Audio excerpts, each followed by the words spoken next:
kulanti wacan oo wanaagsan meel kastoo aad dunida ka joogtaan waa mar kale barnaamijyadeena caafimaadka oo ka dhageysataan podcast-iga Maxamuud Ismaaciil. Mowduucan ayaa waxaan ku soo qaadan doonaa faa'iidooyinka caafimaad ee orodka ama socodka. Mowduucana waxaa noogu martay khabiir sare Xasan Cabdulaahi Xaaji Axmed oo in muddo ku soo jiray arrimahan. Xasan waxa uu ka mid yahay dhalinyarada ku nool magaalada Burco, haatanse waxa uu safar ku joogaa xarunta deegaanka Soomaalida ee Jigjiga. Xasan ayaa marka hore waxaan weydiiyay kuma Xasan Cabdulaahi Xaaji Axmed. Anoo Xasan kaaga mahadcelinaya waqtigaaga iyo naga inaad barnaamijka nagala qayb qaadatid.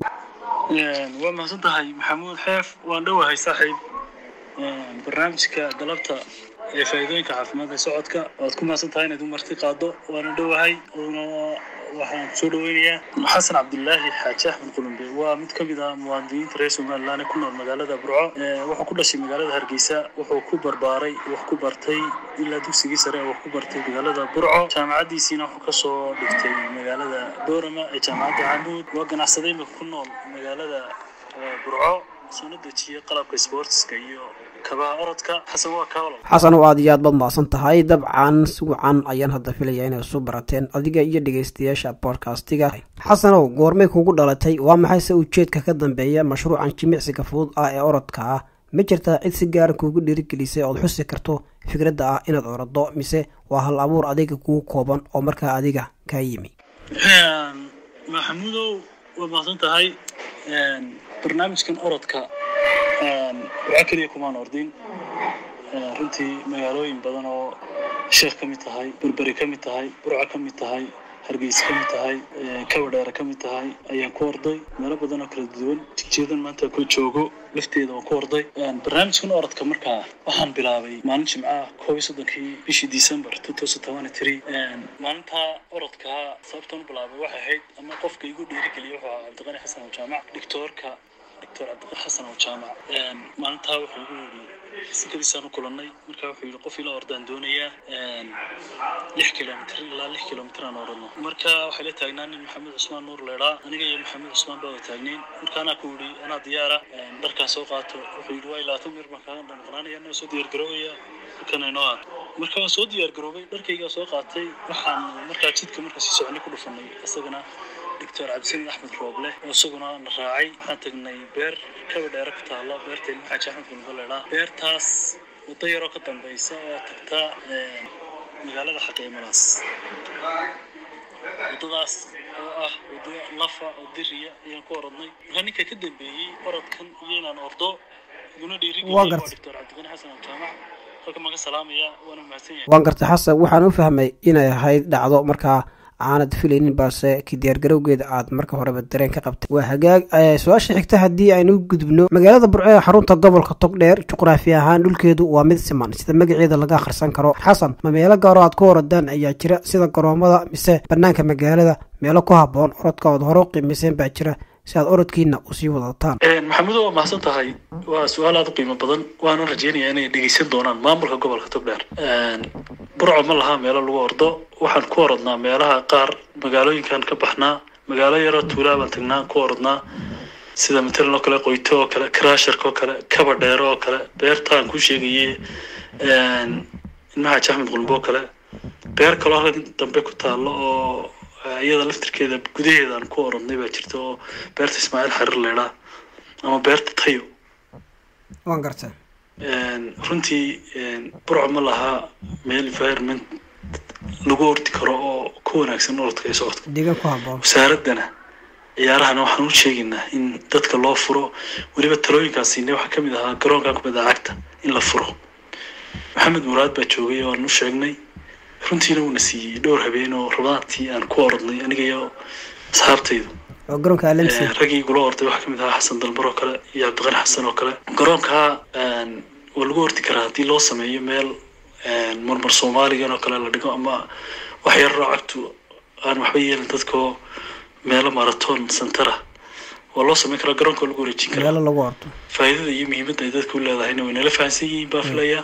laakiin waxaa jirta dhaqaale xumo iyo policy siyaasadeed ee dawladdu dejisan oo aan dhiirigelin. weli waxaan bartanka kaga jirnaa su'aalaheennii barnaamijka caafimaadka ee orodka oo noogu marti yahay xasan xaaji cabdilaahi axmed quulimbe oo ka mid ah dhalinyarada ku nool magaalada burco haatan si safar ku jooga magaalada Jigjiga. waxaan arkay muuqaalo idinkoo wadooyinka laamiga ah mararka qaarkood ku hordaya soo idma muuqata xasanow khatar ka imaan karta jidadkaas maadaama oo aanay ahayn kuwo in lagu ordo oo diyaarsan. maxaase idinku qorshaysan xasan? runtii waan aragnaa khatarta ku jirta maxamudow wadooyinka la ordaya baabuurtuna marayso runtiina khatar weyn baa ku gadaaman ku jirta maxamudow waxaa jira meelo kale oo aan wadadan highwayga ahayn oo aan ku orodnay sida imika wadooyinka beeraha galo kale beeraha magaalada hareeraheeda wadooyin 3 kilomitir iyo 10 kilomitir gala kuwa ku orodnay laftooda wadadana insha Allah waxa nooga qorshaysan inaanu wadadan laamida highwayga aan ku ordin wado waxaan rajaynaynaa dawladdu inay meelahan gacalibaax oo kale iyo daalo oo kale iyo laga sameyn karo meelo dadka ku ordaan burco kale wax jira beerahaas oo kale in lacag lagu siiyo dawladda hoose oo kale ay maal gashato ay tirado meelo lagu ordan ka sameyn way fiinaan lahayd. waan gartay xasan aad bad maasan tahay xasan waxaa dhici karta caqabad ka hor yimaado qofka markuu wax ay bilow yihiin iyo sidoo kale caqabadkaasi waxyaabo looga gudbo. haddaba sidii ayay u arkeen qoyskaaga iyo saaxiibadaada kuugu dhow bilowgii hore intaad ku gudi jirtay ama aanad bilaabin orodka? tala nooceeya ayaad ka heshay sidoo kale falcelin nooceeya ayay ka bixiyaan? maxamudow qoyskayga iyo asxaabtayda arrinkaa ayaa u arkeen manay soo dhaweyn dacaayado badan iyo challenge badan ma arrinkaa kala kulmay laakiin markii dambe waan defeat gareeyay rag badan oo mahadsiin aad u mahadsiin rag badan oo asxaabtayda ah oo aad ilaa challenge gareyn jiray arrinkaas oo igu dacaadeyn jiray. waxaan filayaa in badan aad aragteen iyagoo ila ordayay oo aan meesha soo keenay rag badan oo Facebook-ayga taagi jiray.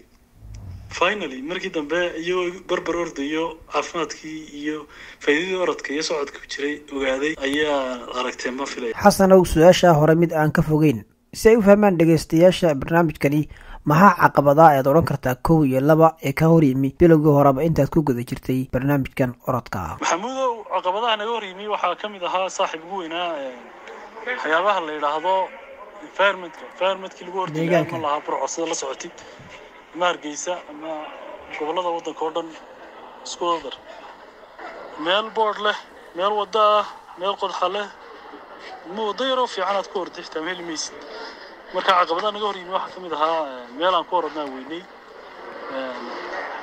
waxyaabaha kale caqabadaha naga hor yimi waxa kamid ahaa iyaga dadka ka waran xaggooda dadka oo aan fahansanayn oo daacideynaya ama qaarkood ku caayaya sometimes oranayaba ninka weyn wuxuu ordayay ma walay. marka laga tago dhalinyarta aynigaga ama da'daada ay aad wada orodaan ma jiraan dad kale oo bulshada qaybaheeda kala duwan ah oo qayb ka mashruucan orod ee kor lagu qaadayo caafimaadka aad kala wadeenka ka tahay falcelin nooceeya ayay ka bixiyeense markii aad la wadaagtay? dhalinyarta ila orda mooyaane isku faacanahay waxaa jira odayaal iyagu ka falceliyay arrinkan oo riyaaqay kana soo qayb galay nala orday.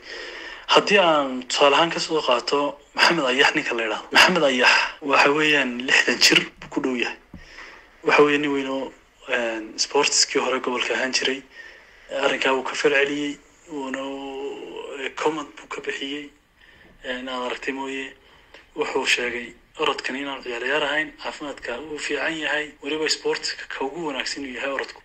waxaa jira dad badan oo kale oo ayagu aan halkan aan iman laakiin waxay sameeyeen xaysiis badan bay sameeyeen oo waxay sheegeen arrinkan aan wado in tahay in la taageero. way jiraan dad badan oo waxaa jira ganacsato oo kabahan iyo dharkan bay iibsaday oo somehow motivation badan sameeyay dadka tusaaleeyay oo dad badan oo iibsaday kabaan baa jira oo dhiirigeliyay dadka oo kabii xitaa u keeno dharkii u keeno dad badan oo wax jira in aragti uga qayb qaatay iyaguna diyaar ah inay ordaan. waan gartay xasanow masaafo intee leeg ayaa orodaan toddobaadkii mise jira qorshe idin degan oo kaas oo ku xisaabtantaan inaad gaadhaan toddobaad kasta? dhinaca kalena ma jirtaa wax adiga ku gaara inta aad ku jirtay orodkan ood odhan karto waxa aad samaysay masaafadii aad dhigateen ama halkii aad doonaysay inaad gaadhaan ama adiguba aad gaadho waad ka kormartay?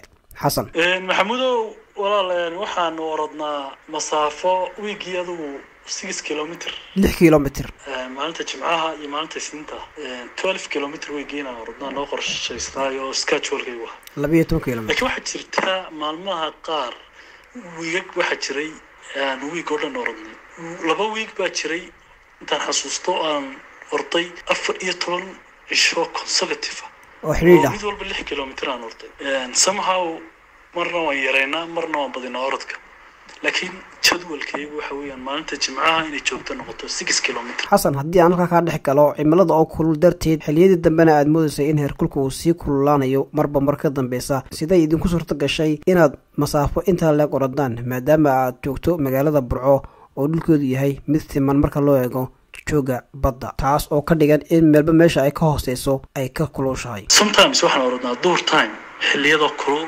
sidaad sheegtay xustay waxay nagu soo tagashay annagoo standardka 6 kilometer waliba in lagu ordo 5 minutes 5 daqiiqo per kilometer 1 kilometer ba waan gartay maxaad nala wadaagi kartaa oo ilaa iyo hadda aad gaadhay natiijo la taaban kara xasanow mid iyo laba intii aad ku guda jirtay barnaamijkan orodka ee kor lagu qaadayo caafimaadka maxamuudow walaal ma santahay waxa kula wadaagi karaa horta caafimaadkaygu sidii uu ahaa maalintii aan bilaabay sawirkeeda kala waan hayaa waan soo dhigay meesha waad arki kartaa culayskayga intuu leegaa waa garanaysaa waxa ugu muhiimsanaya aan kuu sheegi karaa faa'iida aan gaadhay waxa weeyaan heart beatka qaraaca wadnaha dadka orodyahanada ah lama mid aha wadnaha dadka caadiga ee normalka dhakhtarka cabdisamed axmed roobla clinic mishiin baa yaalla markaa aada u fiican oo qalabka caafimaadka ugu wanaagsan somaliland yaalla kamid ah doctorka wadnaha ee cabdisamed axmed rooble wuxuu ii sheegay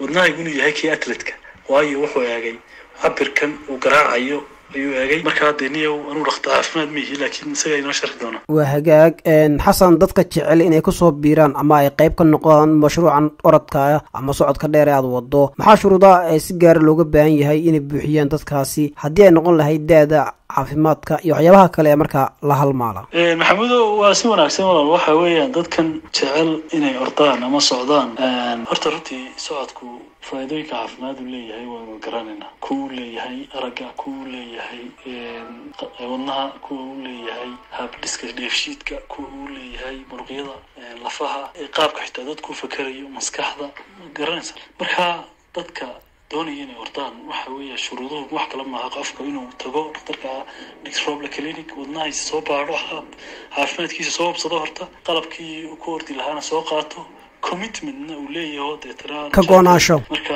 waa loo ogolaanaya waan gartay ordi karaya waa furan tahay waana wax bilaash oo aan lacag laga qaadayn ugu dambeyntii xasan anoo kaaga mahad celinaya waqtigaaga qaaliga ah maxaa fariina aad u diraysaa dadka jecel jimicsiga sida socodka ama orodka ee dhiirigelin ah runtii dadka waxaan kula talin lahaa inay nolol maalmeedkooda ku darsadaan waqti yaro kooban oo 10 daqiiqo ama 20 daqiiqo 30 daqiiqo oo noloshooda maalmaha kamid ah inay socdaan ama ordaan socodka waxa ku jira faa'iidooyin badan oo caafimaad maskaxeed hadday mid maskax tahay hadday mid lafa tahay hadday mid tahay jiraaneedba waxay yidhahdaan dadku socodku waxa weeyaan dawada ugu wanaagsan ee qofka biniaadamka heli karo sometimes markaa dadka waxaan leeyahay ama ku dhiirigelinaya aad iyo aad inay socodka socdaan ama ay ordaan wiigina waxa ka badan ba 2 saacadood celcelis ahaan ma 4 cisho oo 30 daqiiqo socdo taasaa inafa cimrigiisa oo dhan taasaa kafaynaysa cuntadii jidhka ee dheeraadka intaasaa gubaysa wax kastuu jimicsi uga baahan intaasaa kaga filan marka dadku ha socdeen runtii waxay ka faa'iidi doonaan faa'iidooyin badan oo aad fara badan cudurro badan oo dilaayana way ka hortegi kartaa arrinkaasi assalaamu calaykum waraxmatullahi wabarakaatu intaas ayaan kusoo gabagabeynaya barnaamijkeena toddobaadkan oo ku saabsanaa faa'iidooyinka caafimaad ee laga helo socodka ama orodka waxaana martiigu ahaa xasan cabdilaahi xaaji axmed qulimbe oo hadda isagoo ku sugnaa xarunta deegaanka soomaalida ee jigjiga tani kula dambe oo aniga maxamuud xeefa oo idinkaga tegaya sidaas iyo nabadgelyo